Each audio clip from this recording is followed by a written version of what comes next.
గుర్తుందిగా 2021 మార్చి 14 75 మున్సిపాలిటీలకు జరిగిన ఎన్నికల్లో YSRCP clean sweep చేసింది. 75కు 74 స్థానాల్లో గ్రాండ్ విక్టరీ కొట్టింది. ఒక్క తాడిపత్రి మాత్రం టీడీపీ గెలుచుకుంది. జేసీ ప్రభాకర్ రెడ్డి మున్సిపల్ చైర్మన్గా ఎన్నికయ్యారు. ఆ రోజు ఆయన ఏమన్నారో గుర్తుందిగా.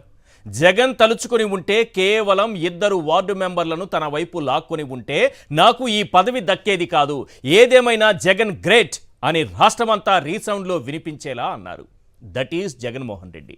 ప్రజాస్వామ్యం అంటే అది. నిజంగా బలమున్నోడే సీట్లో కూర్చోవాలి. జగన్ ఈ పాలసీని గౌరవించారు. తాడిపత్రిని టీడీపీకి వదిలేశారు. కానీ నిన్న ఈరోజు రాష్ట్రంలో పలు మున్సిపాలిటీలు, పలు కార్పొరేషన్లకు జరిగిన chairman, vice chairman, deputy mayor ఎన్నికల్లో టీడీపీ, జనసేన ఏం చేసాయో తెలుసా? చంద్రబాబు, పవన్ కళ్యాణ్ ఏ స్థాయికి దిగజారారో తెలుసా? టీడీపీ, జనసేన గూండాలు ఏ విధంగా రెచ్చిపోయారో తెలుసా? నడి రోడ్డులో ప్రజాస్వామ్యాన్ని నిలబెట్టి ఎలా ప్రాణం తీశారో తెలుసా? ఒక్క తిరుపతిలో వారి అరాచకం ఏ స్థాయికి చేరుకుందో తెలుసా? వైఎస్ఆర్సీపీ కార్పొరేటర్ల బస్సుపై దాడి చేసి, మహిళా కార్పొరేటర్ల గాజులు పగలగొట్టి, బూతులు తిట్టి, భయభ్రాంతులకు గురిచేసి 8 మంది కార్పొరేటర్లను కిడ్నాప్ చేసి తీసుకెళ్లారు. ఇదంతా పోలీసుల సమక్షంలోనే జరిగింది.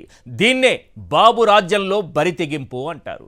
48 స్థానాలకు గాను కేవలం ఒక్క స్థానం కలిగిన టీడీపీకి డిప్యూటీ మేయర్ పదవి ఎలా దక్కుతుంది? ఇక నెల్లూరులో ఒక్కటంటే ఒక్క కార్పొరేటర్ బలం కూడా లేని టీడీపీకి డిప్యూటీ మేయర్ పదవి ఎలా దక్కుతుంది? తాలిబన్లలా బరితెగిస్తేనే దక్కుతుంది. అదే చేశారు.